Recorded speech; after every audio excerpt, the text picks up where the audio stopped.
Bienvenidos al Economista TV, soy Alejandro Radonjic. Tenemos un programa excelente, me acompaña como siempre Denise Schmois.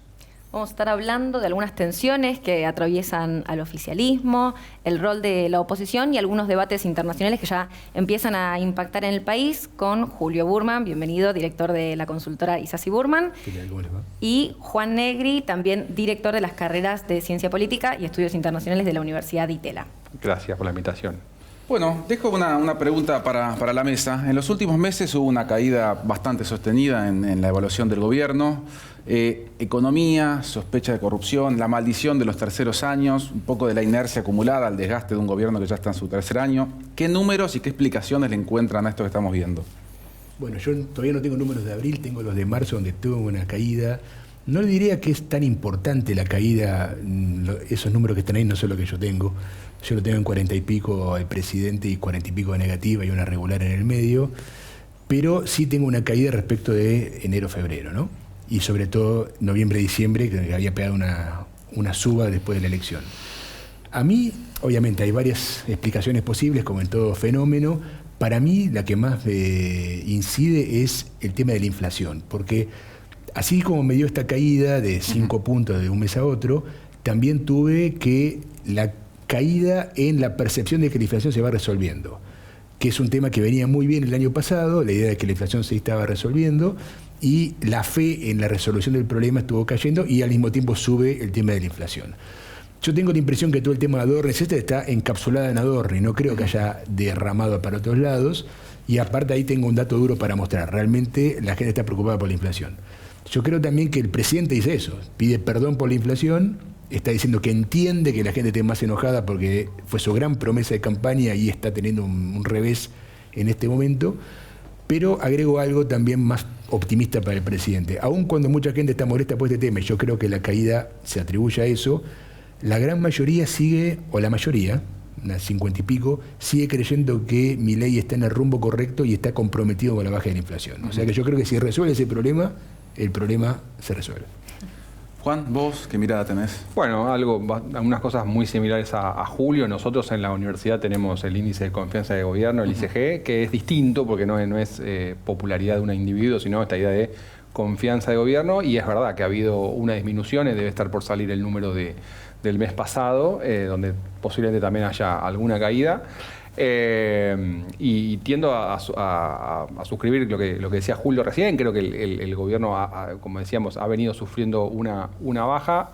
A mí me da, bueno, Julio tiene datos duros, a mí me da la impresión de que la inflación pegó, me parece, la sospecha de corrupción pegan algo, ¿no? Es decir, afectan, le sacan una carta al gobierno que era la carta de yo vengo a hacer algo nuevo. Sí me parece que mirado, si salimos del árbol y miramos miramos el panorama, el bosque, el gobierno sigue siendo competitivo, ¿no? Es decir, me parece que se exagera esta idea de que el gobierno está terminado, ¿no? Como hay como un clima de el gobierno está pasando un mal momento, posiblemente el peor momento de su gestión, pero definitivamente no está acabado como a veces parece sugerirse.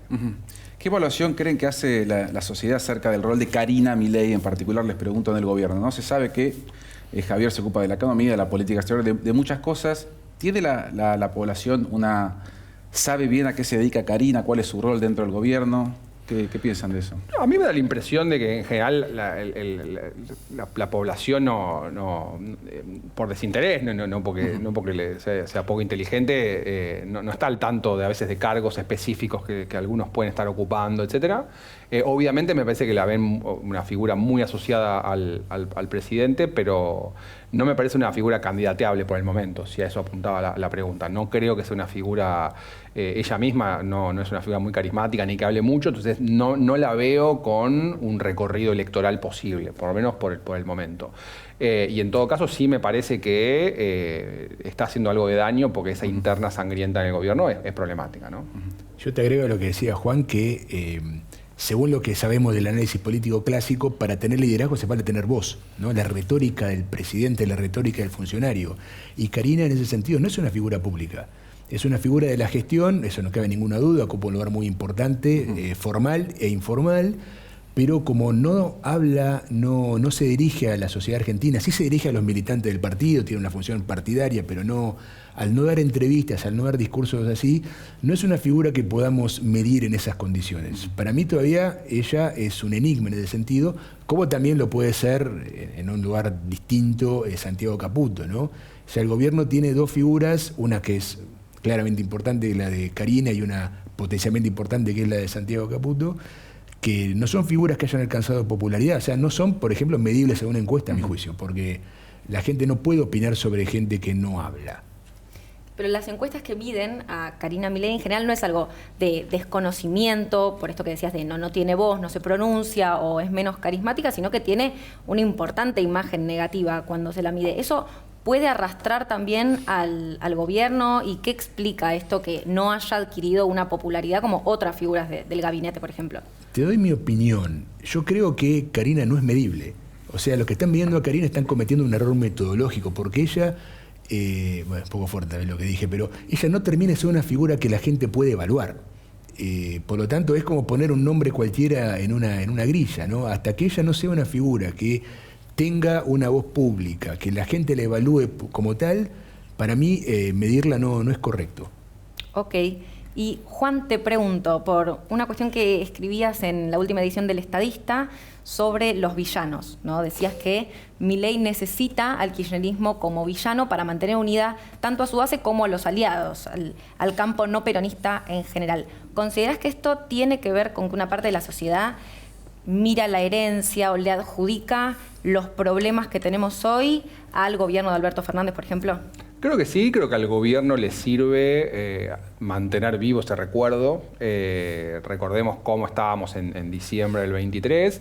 Creo que ahí los activos del gobierno lucen mejor que ahora, ¿no? Es decir, la inflación hace 10 meses que crece, pero obviamente si la comparas con diciembre del 23 estás mucho mejor. Pero además creo que en la mirada del gobierno hay algo que podemos llamarlo de manera informal o no tan informal, cierto gorilismo, es decir, ciertos votantes que pueden estar teniendo una opinión crítica del gobierno por corrupción, por Karina, por el parate del paquete antiinflacionario, pero llegado el caso frente a un gobierno peronista, estoy pensando en votantes del PRO, es decir, van a votar a Milei. Es decir, y yo creo que Milei apuesta a mantener esa coalición de la segunda vuelta viva, me parece, y en ese sentido el kirchnerismo le resulta útil. Así como en 2018 el peronismo se empezó a regrupar en el tercer año de Macri, ¿no? Y dijeron, hay 2019. Ahora vemos que el peronismo se empieza a mover, ¿no? ¿Hay 2027 para el peronismo? ¿Qué están viendo desde ese lado? Mira, el peronismo nunca hay que subestimarlo. Yo de todos modos todavía lo veo un poco verde. El escenario que veo, bueno, recién decía Juan, el gobierno es competitivo. Hoy el gobierno es central, hay un 40 y más para arriba de gente que ya dice que votaría en la reelección de Milei y no hay enfrente una figura. Y eso, el que no haya enfrente una figura no es solamente un tema circunstancial, sino que es un tema vinculado a algo medio estructural, te diría, ¿no? Porque, por un lado, hay muchas oposiciones, hay un electorado muy diverso del otro lado de Milei, y no hay demasiado motivo por ahora para que se unifique, y además el peronismo no estuvo atravesando un movimiento de renovación suficiente como para que aparezca un candidato que pueda ocupar ese lugar por ahora imaginario, ¿no?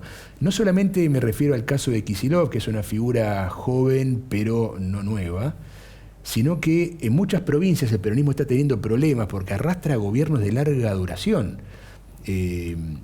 Esto es importante porque se estuvo hablando mucho en los últimos tiempos, los últimos mes y medio, de la caída de Milei, pero poco de la caída de los gobernadores peronistas.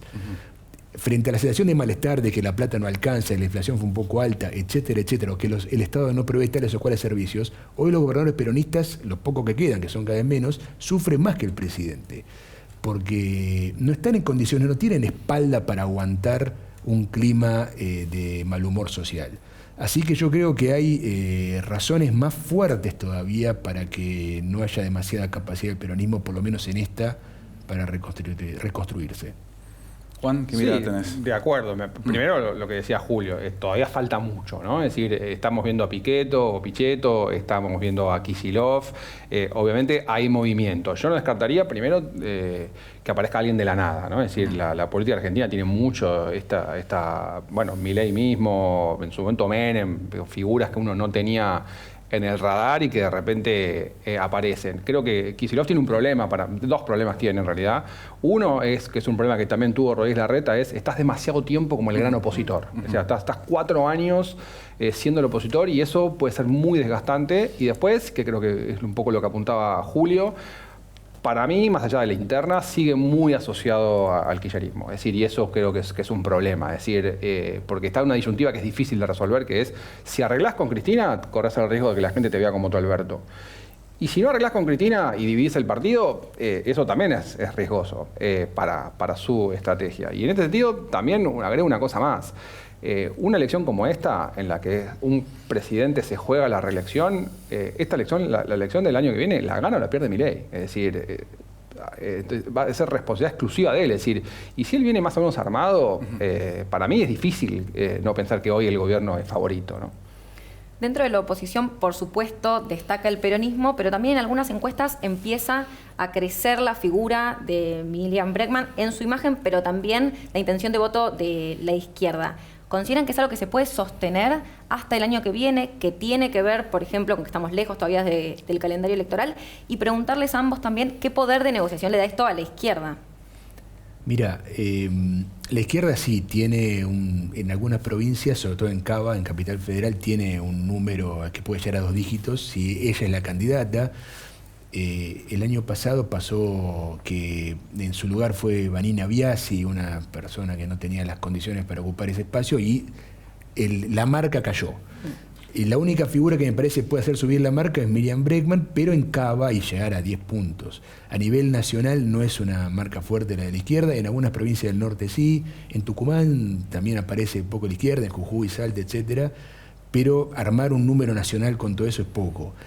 Esto para el kirchnerismo no es una gran noticia porque puede avanzar un poco sobre esos votos. En Capital creo que a Leandro Santoro le genera un problema, pero hay un tema y es que ella a nivel personal tiene buena imagen y ya se hizo conocida, lleva mucho tiempo dando vuelta, pero bueno, el partido Frente Izquierda de los Trabajadores no gusta demasiado en el interior del país. ¿Y le da poder de negociación con el kirchnerismo? ¿Imaginás una posible negociación por un cargo o por una alianza?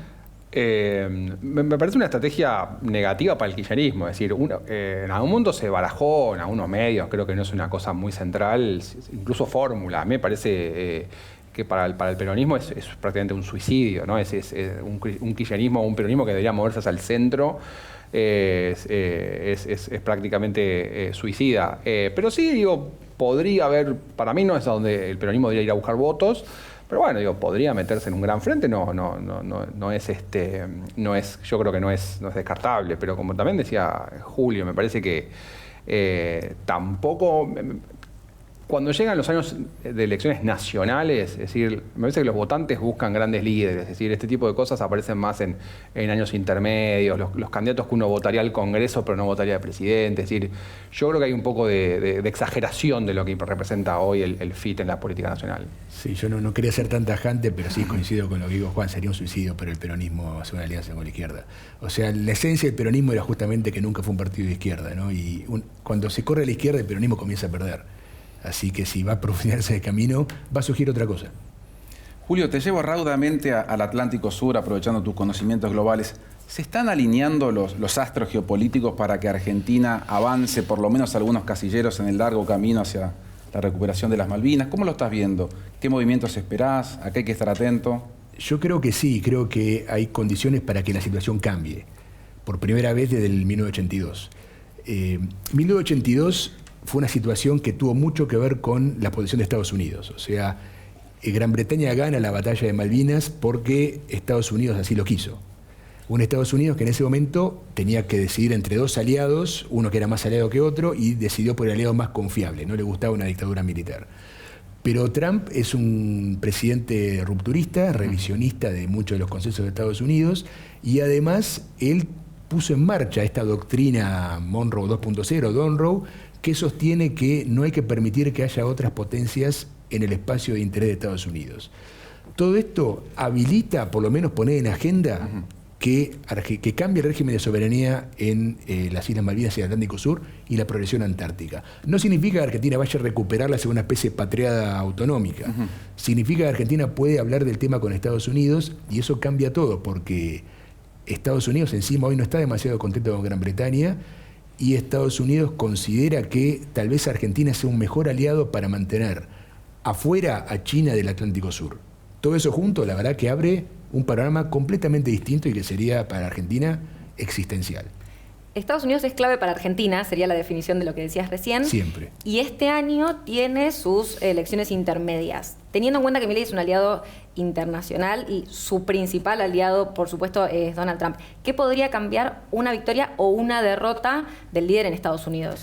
Yo creo que está un poco exagerada la idea del impacto que va a tener sobre Trump. Las elecciones intermedias en Estados Unidos tienen que ver con el presidente, pero no totalmente. Un observador más avesado sabe que hay una cocina interna en cada uno de los estados. Hay muchos indicadores de hace rato que dicen que los republicanos no están tan fuertes como los demócratas en muchos... vimos el caso de la Florida. Puede ser que no le vaya también a Trump, pero no sé si la gente lo va a interpretar como que realmente Trump está en declive por eso. Además, el trumpismo es más que Trump. Tal vez haya un impacto inmediato en los mercados, ¿no? El Dow Jones cae, algo así, pero yo no diría que Trump se juegue en esta elección. Juan, ¿coincidís con que no va a tener efecto en Argentina?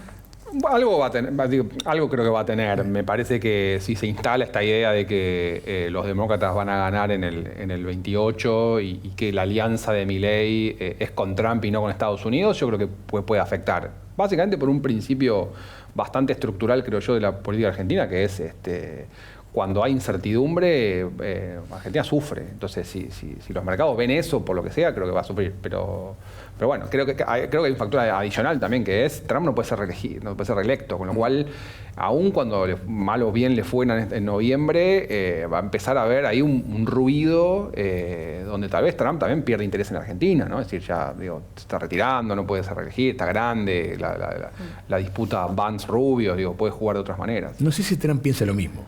¿Que no puede ser reelecto? No puede ser reelegido. Sería ya cruzar si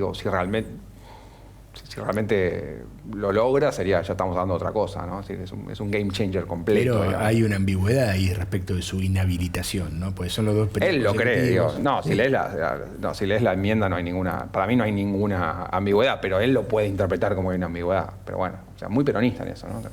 ¿Es un riesgo para el año que viene? Si Trump empieza a avanzar con la idea de que hay una ambigüedad, creo que puede poner al sistema político estadounidense frente a algo desconocido, que es un presidente que desafía reglas, ¿no? Y Trump ha hecho eso, es verdad, pero más que nada sería, me parece a mí, un riesgo para Estados Unidos.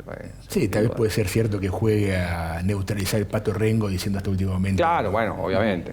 Pero ya se puso la gorrita, el Trump 2028, ¿no? Estaremos atentos a la Constitución de Estados Unidos y a lo que pase el año que viene. Julio Burman, Juan Negri, gracias por venir. Gracias. Gracias. Corte, ya volvemos.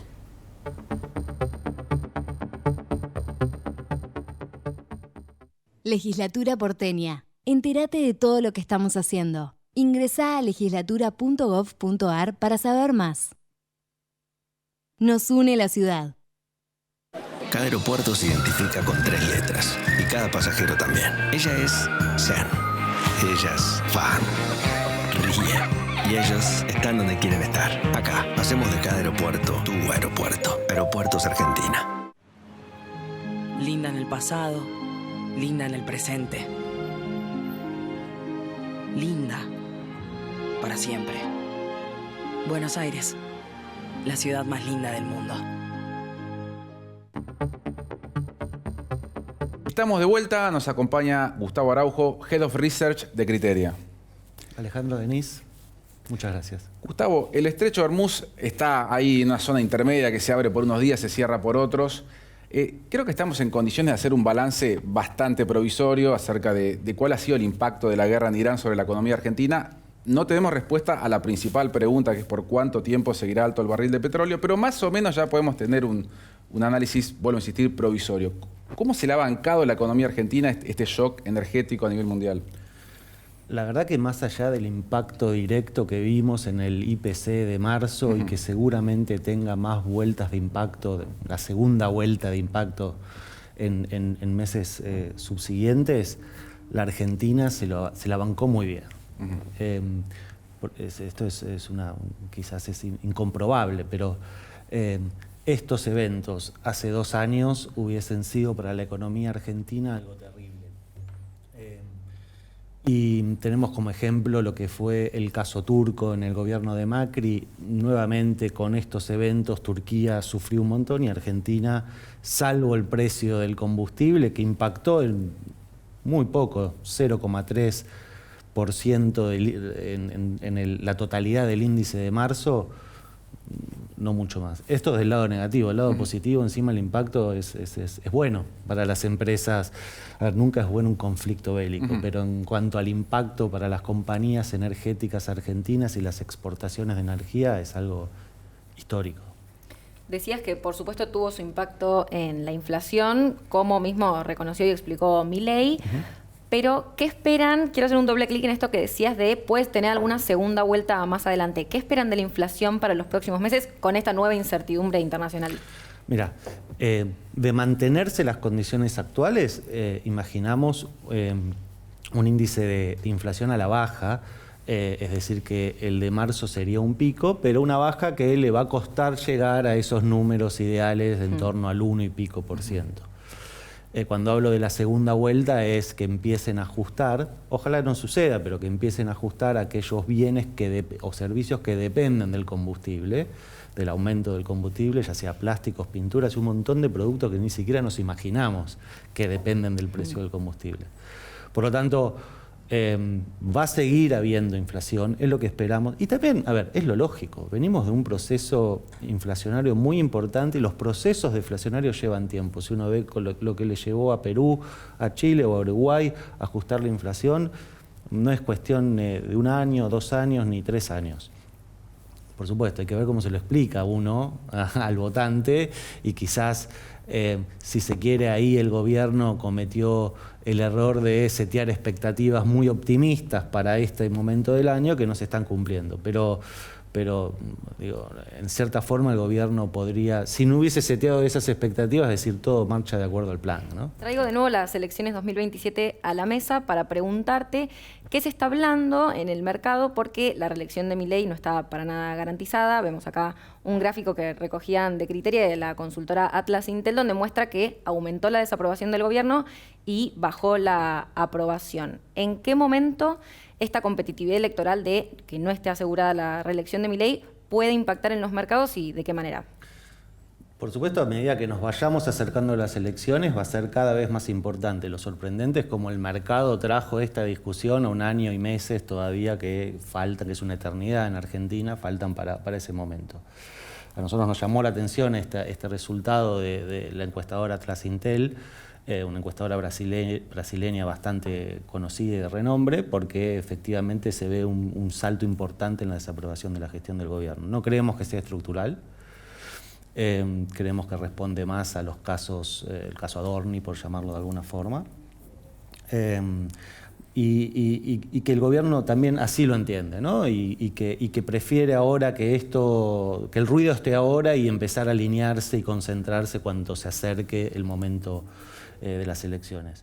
Pero sí, es un tema que obviamente siempre va a estar sobre la mesa en Argentina, un país como Argentina. Gustavo, días atrás hicieron una gran presentación para colegas periodistas ahí en las oficinas de Criteria y hablabas de la economía a 2 velocidades, ¿no? Lo que se escucha en varios lugares. Por un lado, las economías de la cordillera, vos le agregabas también la ganadería como un sector que le está yendo muy bien, y por el otro lado, industria, construcción, comercio. ¿Qué hace falta para que esos sectores se reanimen un poco más?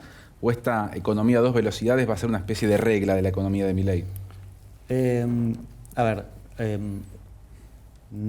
no va a ser una especie de regla estructural, pero sí ha llegado para quedarse que los motores de la economía argentina sea lo que nosotros en esa presentación tratamos de resumir como la cordillera y la pampa, ¿no? Es decir, minería, energía y agro. El agro siempre lo fue para la Argentina, pero se suma ahora y con todo la minería y la energía. El resto veremos, está golpeado, la construcción se espera que se reactive si se dan todos estos procesos de privatizaciones, de licitaciones, de mantenimiento de obras viales, que empiece a reactivar un poco ese sector. Y la industria ya es una discusión más de café de largo plazo, si se quiere, porque ahí entran otros factores que es más allá del modelo. ¿Qué industria nos imaginamos en los próximos años va a pasar en el mundo, ¿no? Con un mundo lleno de inteligencia artificial y fábricas autónomas, quiero decir. Estamos todavía todos con una idea, una imagen un poco romántica de trabajadores en overol entrando bien temprano a una fábrica. Eso no va más. En los países desarrollados cada vez menos, sin duda. Incluso en China el empleo industrial en términos relativos está estancado, es decir, está creciendo el empleo en servicios, si se quiere. ¿Qué nos queda para Argentina? Bueno, el gobierno ve que hay ciertas industrias, aquellas lo deja el mercado, aquellas más competitivas, que están más conectadas con los sectores, si se quiere, ganadores, serán las que prevalezcan, y las otras, quizás de forma un poco cruel, dicen, se tendrán que reinventar. Entre las sorpresas positivas que vimos este año en la economía argentina está, creo que sin dudas, la cantidad de dólares que ha comprado el Banco Central, ¿no? ¿Por qué sorprendió al mercado y qué proyección tienen para todo lo que resta del año? Mirá,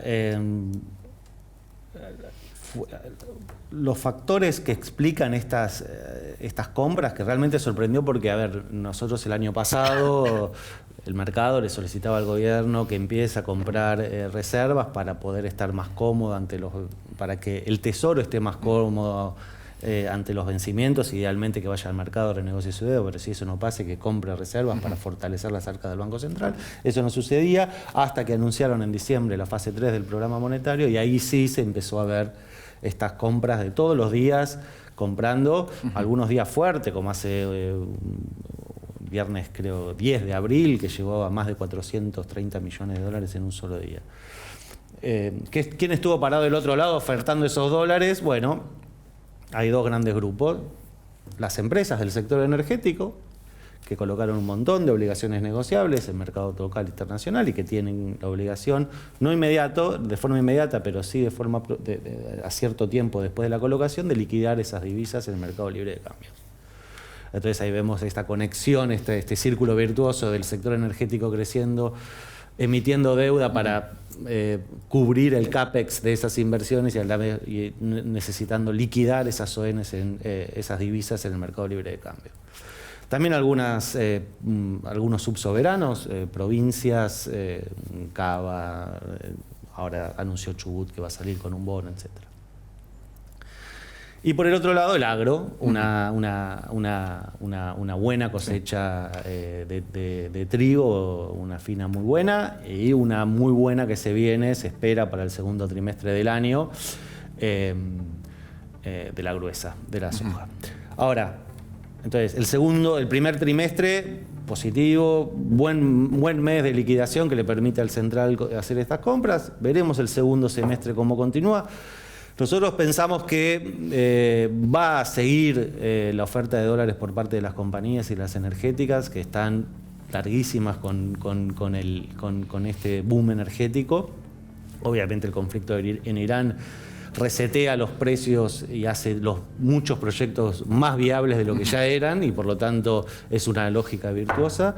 Si no hay novedades ni ninguna restricción por parte del clima, sí, esperamos que el agro también tenga una excelente performance en el año, y por lo tanto esto le va a permitir al central seguir adquiriendo reservas. Lo importante es que En el mundo ideal sería que esas reservas no se las venda al Tesoro para pagar deuda, pero esa es la discusión 2.0, ¿no? Esa viene después. Siempre le corremos, de verdad que también Mausili puede decir, siempre me corren un poco más el mojón. Una vez que salgo a comprar divisas me dicen, bueno, pero ahora, bueno, esa es otra discusión. Bueno, Gustavo Araujo, Head of Research de Criteria, gracias por acompañarnos. Gracias, Denise. Nos reencontramos el martes que viene. Chao, buenas noches.